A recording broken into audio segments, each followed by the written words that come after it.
Hi, good afternoon mga Lods.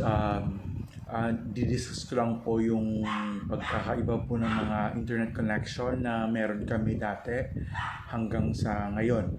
So, uunahin po natin is yung P2P. Yun po yung parang sa PLDT po siya na magkakabit po kayo ng antenna.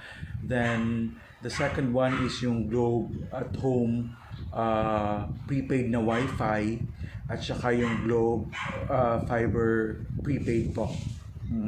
So, unahin po natin is yung P2P na it would cost around 1,200 per month plus the installation of the antenna which would cost you around 8,000 to set up. And ang speed niya po is around 5 Mbps lang po. And then, ang downside lang is yung pag umuulan, kung minsan walang signal and everything. And then, pag brownout, wala ding signal. At mabagal siya talaga, as in mabagal. Then, pag hindi pa nakapagbayad yung provider mo or yung pinagkukunan nyo ng signal, so napuputulan kayo. Then, the second one naman po is yung Globe Home prepaid Wi-Fi. Yung broadband po siya na ano po ng Globe. Ito po siya. Meron po pa rin kami. Until now, pinapa-expire na lang po namin. So, you will purchase this one around 1,499 to or 999 to 1,499 din po siya. Then, magpapaload po kayo every month ng promo. Depende po sa sa load po na gusto ninyo.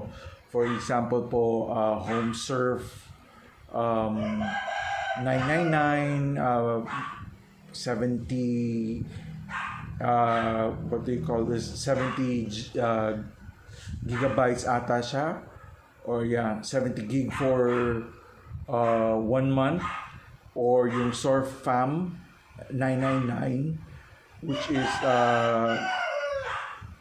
200 GB po siya every month.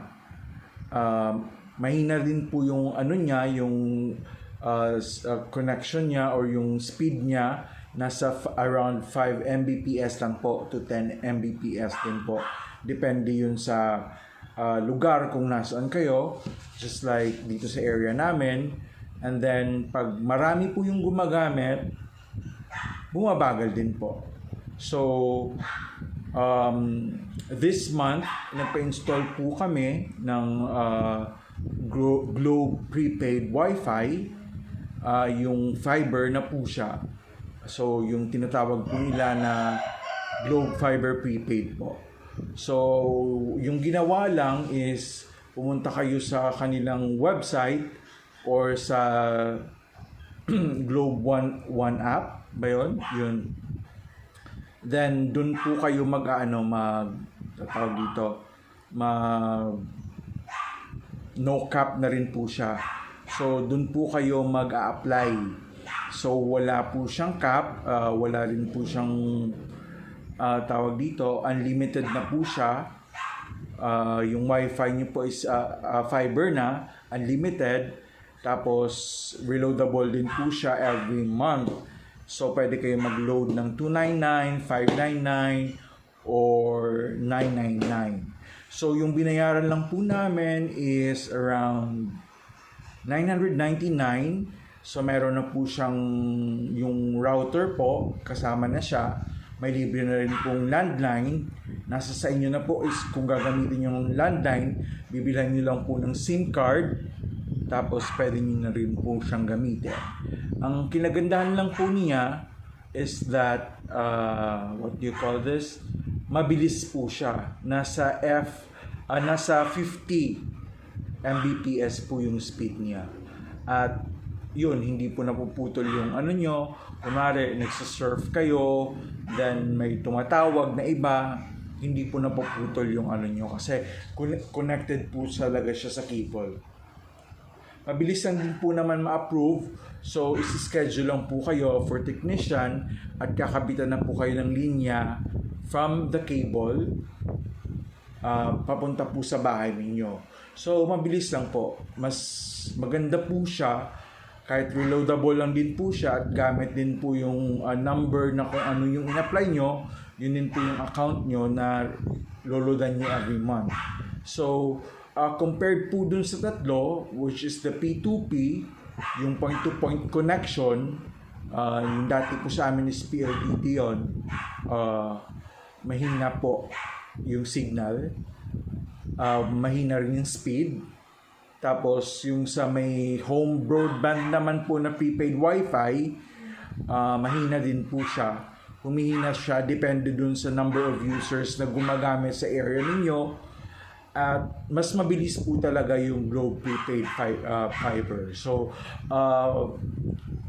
sa ngayon wala naman po akong problema sa kung sa connection and all yun ang sinisigurado ko lang po na pag expire po yung load ko is magpapa-reload po ako is via naman po Globe One app, yung sa application lang po ng Globe. Yun, doon na lang po tayo sa Globe One po na application. Doon po tayo magre-reload. So yung magiging account number po ninyo is kung ano po yung number na in-apply nyo. Mabilis lang po ang application po nun kasi hindi na po sila nag-credit check, and then no cap nga po siya, and wala rin pong anytime po pwede yung ipuputol or yes na wala po siyang like 2 years na kontrata na dapat po 2 years kayo subscribe sa kanila.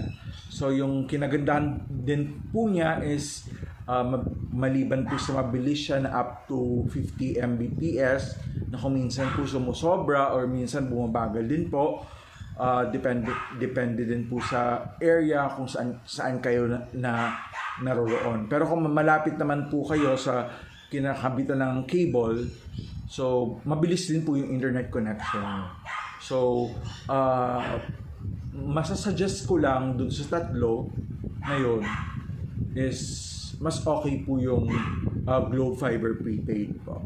So hindi ko pa natatry yung iba pang internet kung paano po mag-subscribe ng iba pang internet, but as soon po as meron po akong what do you call this, matutunan din po na mag-apply like plans or anything na mas okay po is naman po natin dito.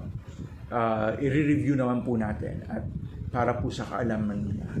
So yun lang po for now, and good job po sa Globe at nagkaroon po tayo ng Globe Fiber Prepaid po. Tapos wala na pong kontrata, no credit check, wala nang kailangan, parang one valid ID lang, tsaka yung nyo po, yung tawag dito, yung number nyo na po yung gagamitin. So you will just apply online or via their app. Tapos pag na-approve kayo, schedule kayo ng technician, then so far so good naman po siya. Yung binayaran po namin nung nagpakabit kami is $999. Tapos may libre na po siya na 1 month, hindi po 1 month, it's 1 week po na unlimited Wi-Fi connection po, fiber connection. Tapos after nung nag-expire yung 1 month, yung 1 week rather, is magkakaroon na po kayo ng chance po na mag-reload. It's either po mag-reload kayo ng 1 week or 15 days or be it 1 month. So yun lang po yung kinagandahan nun. So shout out po. Yun, meron po kami ito. Yun, maraming salamat po ulit, and thank you for watching my videos, and make sure to hit like and subscribe na rin po sa channel ko, and thank you so much. Have a nice day.